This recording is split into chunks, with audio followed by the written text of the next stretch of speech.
Okay, how you doing? Fine. With yourself? This is for my cultural health counseling for Dr. Gibson. This is my guest. You can state your name and age, please. Calvin Woodson. I'm 50 years old. Okay, so I'm gonna ask you a couple questions. You can just answer these to the best of your ability, please. Okay. So when you were in your 20s, what age did you consider to be old? About 50, actually. Yeah, about 50. When I was about that age, I think 50 was kind of old. I would think it would be old. Okay, I can hear that. Do you consider yourself to be elderly? Now that I'm 50, Yeah. no, I don't consider myself elderly. I think I'm right there in the middle somewhere. So I'm thinking 65, 70 is probably old now. Okay, Yeah. okay. What do you like about being an older adult? Well, I mean, I think I get to draw from my experiences and past things that I've done, and then maybe I can pass what I've learned, my mistakes, on to the younger generation. So I think that's what I. Can you expand? Like, you have an example you could give me? Yeah, like far as with me and the type of things that I've done, far as work in the past, where instead of someone having to go out and do it this way, I can say, hey, young guy or young lady, whoever, it's better if you do it this way than to do that way. I think you'll get ahead faster by doing this. So that's what Yeah. by that. So I get that. Did you ever retire from an occupation? No, I wouldn't say retired from anything. I've given up some of the things. I've gone to school certified chef by trade, but I don't really do that anymore. I don't have the passion for that anymore. So I guess that would be something I'd consider giving up. Okay, Yeah. but you wouldn't say you retired. Okay. So what was your favorite job? And you can expand on it if you tell me. Actually, I think landscaping, something I still constantly do. Well, actually, it's two of them: it's landscaping and janitorial. I like landscaping because every day is something different. Whether it's power washing houses, cutting grass, cleaning gutters, painting a house, there's always something different. And then, as far as janitorial, like stripping floors, I like the way how I could take something that's beat up or nasty and turn it into something that looks, good. Okay. I see that. And so I'm going to incorporate the coronavirus slide here. So did the coronavirus affect your job, like, in any way? Some of the accounts that I had, monthly accounts, they was like, well, hold off on it right now because they don't know, how this thing's going to go. And they want to try to save the money that they can pay their employees that they still have, employed. But on the other hand, with the janitorial, it's actually picked up because now everybody wants their stuff clean. Yeah. So you kinda, okay. Yeah. So what was your worst job? My worst my worst job was, I believe I was working for a gentleman. I won't give his name, and I was working about 70 hours a week for $300 a week. And we were digging trenches and ditches with pickaxe by hand. Pickaxe? Yeah, so hands blistered and everything. Sounds terrible. It was terrible. How long did you do it for? The first day I decided I was ready to quit, but I came home and I was like, I'm not a quitter. So I went back and I worked for him for a year. I learned the business, and it was landscaping. I learned the business, and I decided, hey, I can learn this. I can do it for myself. And that's what I done. I ended up doing it. So was there like a price that could get you to do it again, or a way that you would do it again in your own way? Like if you were somebody... To be honest with you, I wouldn't change it. Go back to it? I wouldn't change the way it happened because it taught me a lot. I've grown, and to be in the position I am now, I'm thankful. I look back and I'm thankful for stuff like that. For that, but at the time, I was like, man, I was gritting on them. I was like, dude, I'm not doing this every day, but it turned out to be a blessing. Okay. So since you say you're not retired, and the question is, what's your most enjoyable thing about being retired? So I'm gonna ask you, what's your most enjoyable thing about being employed still, since you are at that age, but you decided to keep working instead? Well, I think the most enjoyable thing would be, far as being able to actually to work, still go out and do physical work and be able to provide for my family. I mean, I think that's a big thing. I mean, a lot of people with this corona going on, it's a lot of people out of work, and people hurting, so definitely. That's part of this whole thing right here. Yeah. So would you pass on would you wish that your kids lived the way you lived? In terms of growing up, so they get to where they are, you are mostly in here than it is with work. Yeah, far as mentally, yes, but physically, I don't know if they would have been able to handle growing up the way I grew up. Yeah, it was pretty rough. So, I don't know if they would be able to handle that. Could you give any vague details on you growing up? Well, I grew up. It was 11 of us in a 3-bedroom shack. No running water, outhouses, out in the country. Mm-hmm. 7 of us to a room, 3 of us in a bed. It was we had to chop wood, haul water.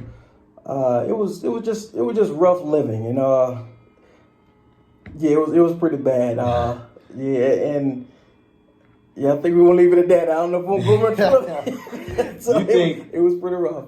So do you think that rough upbringing played a part? It plays a part in who you are now? Oh, definitely, because I think growing up the way I did, a lot of things in life don't bother me like it will bother some people because I grew up so bad, like hardly anything ever phases me. Because it won't probably get that bad no more. Yeah, it won't get that bad. Growing it was so bad that even the worst of most people would be like, it's no big deal to me. So I think that's how I'm able to cope, and that's my coping mechanism. Okay, so how do you think you would have dealt with the coronavirus if it had hit like it's hitting now, but you was in that situation? The way I grew up, and I even think now, and it could be a little vain of me, but if growing up where I grew up didn't kill me, I don't think it's going to get me. I don't think it's going to get me. So, I respect that. I assume that answer is going to come too. So, what do you think your most difficult thing with getting older is? Not being able to do some of the physical things that I do for the long period of time, whether it's playing basketball, with my son, running as far as I would like to run, working as long as I would normally. So, like for example, if I look at a job, 15 years ago, the job would have taken me maybe 3 hours to do, but in my mind, I'm still that age. And I feel like I can do it in 3 hours, and it takes me 8. So it's like I'm scratching my head, like I've done this in 3 hours, but it's 8 hours later. I'm still, So yeah. Okay, so that does become hard to cope with. Yeah. So how do you maintain a happy outlook on life as you age? Well, I think it's for me just passing on to the next generation. So if I can take what I've learned and what I'm doing and pass on to the next generation, I think that gives me a good outlook on life. And to me, I feel still pretty young. I'm in good shape, so I still don't feel like I'm old. Although I'm 50, I'm getting there. I still don't feel I still get out and do do things. So if you have to tell, let's say, okay, because at this point we had a question. But I have more questions. Sure. So at this point, if you had to tell a student, let's say not me because I know you, but a student my age who's in school, but they're going through school the way you went through school, so they're struggling, and they want to give up. So how would you how would you tell them? Well, first of all, I would say, never give up on life, never give up on yourself. And don't let people be naysayers to you. And what I mean by that, don't let them kill your dreams. If you believe and want to do something, then you do it. If that's your passion, your desire, do it. Prime example, I've had family members tell me I'd never finish high school. I'd never go to college. I'd never get married. I'd never have anything worth having. Well, as you see, you sitting here, you see the fruits you see the fruits of my labor, and I didn't listen to that. But if I would have listened to that and bought into it, I wouldn't be here. I'll be in that bad predicament like most other people. Exactly. I'd still be in that 3-bedroom shack mentality, even in the mind. I'd still be in that 3-bedroom shack mentality. So let's say, my last guest was Miss Barbara Smith, and she was talking about how a big problem now is that she would never. So Jolante's her grandson. Yes. And she would never tell him. Like, she would never be a good mainstay when it comes to dreams. And she's, like, big on supporting what your kid wants to do. And she thinks that no matter what it is, as long as it's something that they have a passion about, that's nothing too crazy that will bring them down, that you should support it every single time. Right. You feel the same way? Yeah, I agree with that. Because, I think young kids really need that. Or I wouldn't say young adults. They really need that. And if they had someone in their corner to push them. Prime example for me, I had 2 uncles, my Uncle Jerry and Uncle Tim. And it was nothing that...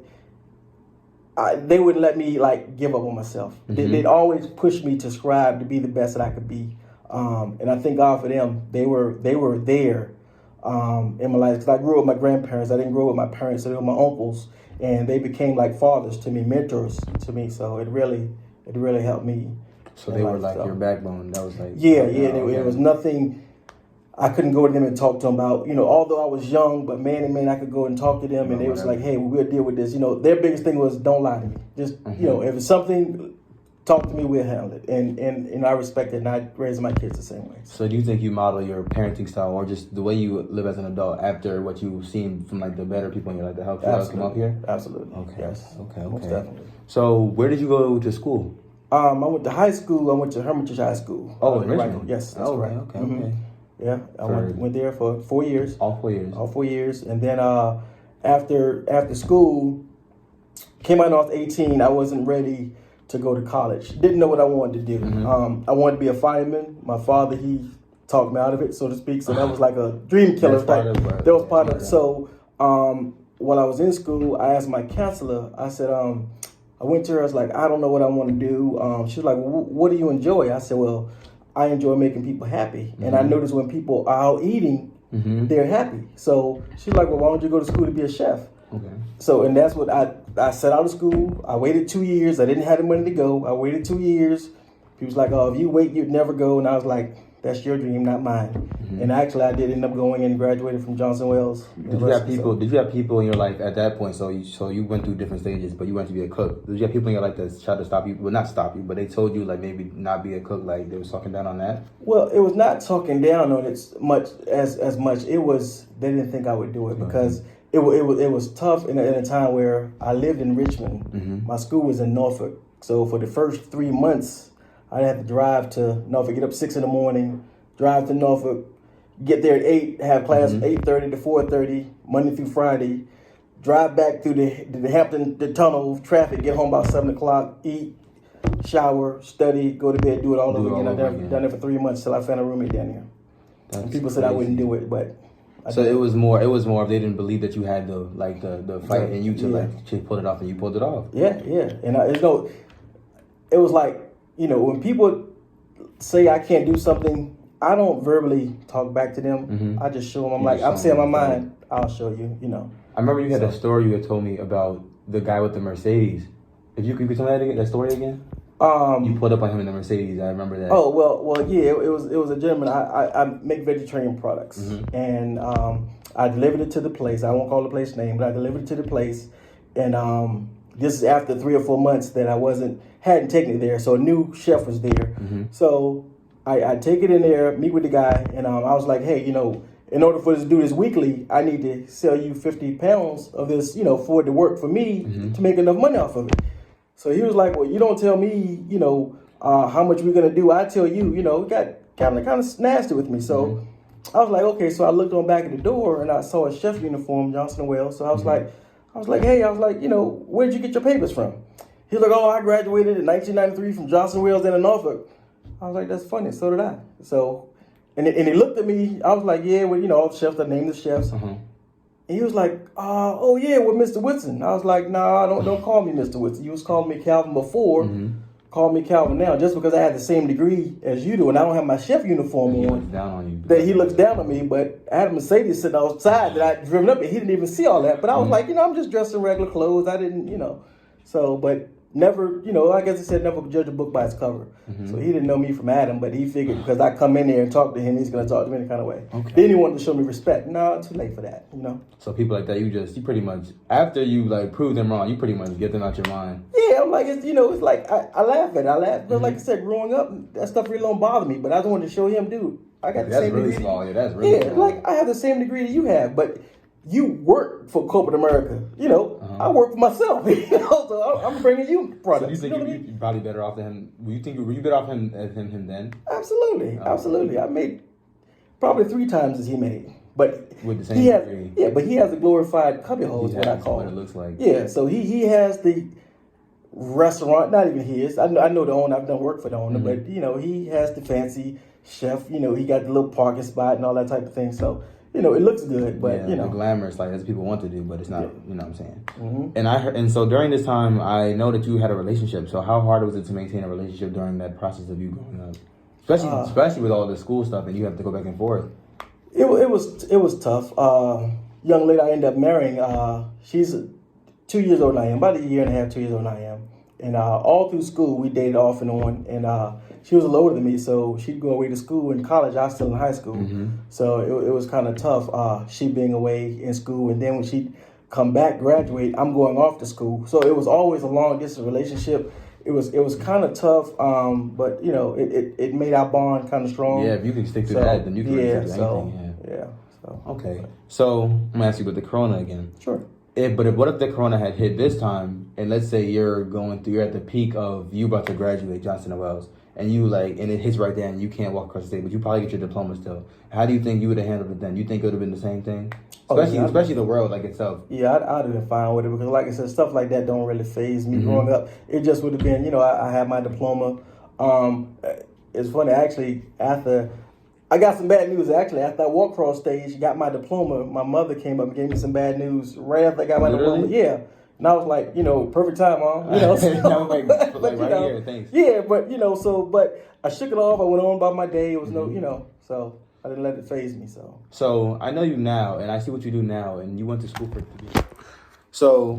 So I know that you went to school for cooking, and to see what you do now with your work, and it's not, you know what I'm saying, it's a big sidestep from cooking. So was that not really like what you wanted to do? Well, at first I wanted to do it, but as I got a little older, I realized people wanted to use my gifts and talents, but didn't want to necessarily pay me for it. So I'm like, at least pay for the products. You know, you don't. So I bake cakes and pies and stuff, and if people like, oh, well, go ahead and do it. I'll get you straight. I'll pay the money. Not pay me for what I've done. They don't even pay me for the ingredients. So I was like, I'm not doing it anymore. So between that and corporate America, people stepping over me, me making less money after I got a degree than what I didn't have a degree. You know, I'm like, how do you go to school, get a degree, and people offer you less money than, you know? So I was like, that's not necessarily. Yeah, that's not what I'm trying to do with my life. For me, yeah. So I know you had a story about the time you was working at the restaurant and then they looked over you for a shift and they switched you off a shift just to try to do you wrong at the end of the day. Yeah, and I actually did. I was working night shift. I was working down in Virginia Beach at the Holiday Inn, 21st Atlantic, and I was working night from 2 to 10. And it was summertime, so it was always busy. It was me and there's another young lady there, and another lady was hired, and she had a young daughter. So the manager came to me and said, like, hey, do you mind letting her, you know, work? Well, I was working actually day at the time. So it was like, well, hey, do you mind letting her work day and you work night? So, because she'd be home with her daughter. I'm like, sure, that's no problem. So, because my wife worked at night, so I was like, well, you know, we have the day together. So, after 2 or 3 months, well, down at the beach, no one comes to the beach in the wintertime. Yeah. So it's cold. So the young lady that had been working there, she had been there 10 years. So I'm the next one out. So, you know, they was like, well, hey, we got to cut back. We got to let you go. You just work the days that this young lady's off. So it's like 2 days, you know, 2 days a week. So I'm like, okay, fine. So I done that and got another job. And when this lady went on vacation, they put me on the schedule. Well, I was out of town, and it had been like 4 months. So she called us like, hey, well, you on the schedule? I'm like, I haven't been on the schedule for 4 months. I know the 2 days that I work. So I was like, I'm out of town. I'll deal with it when I got back. So when I came back, I dealt with it. We had words, but we worked it out until we went to a Christmas party, and things kind of went south from there. I don't want to get into that, but things kind of went south. So I was like, it's just best that we part our ways. So that's what I've done. So pretty much what I'm looking at, so I have to do a summary. So what I'm looking at is I'm looking at a hardworking person who doesn't really believe in the words from the outside and the world, the way the world is supposed to be working. I feel like you do everything on your time, and everything is, you know what I'm saying? Yeah, well, I've learned from listening and reading books and audio and thing. Profits are better than wages. So there's nothing wrong with a job, but if you work hard on the job, you can make a living. But if you work hard on yourself, you can make a fortune. That's from Jim Rohn, great motivational speaker. So I've learned to work hard on myself, and what I mean is, whatever skills and crafts I have, I work hard on them. So when I go out to the workplace, I show my skills. People like what they see. They pay me what I ask. Because you're good at what you do. Because I'm good at what I do, which is great. And like I said, again, nothing wrong with a job, but a job's only going to take you so far. Okay. Thank you. Well, you heard it here first. Mr. Calvin Woodson, thank you for your time. Very welcome. Thank you. Dr. Gibson, Cultural Health and Diversity Counseling.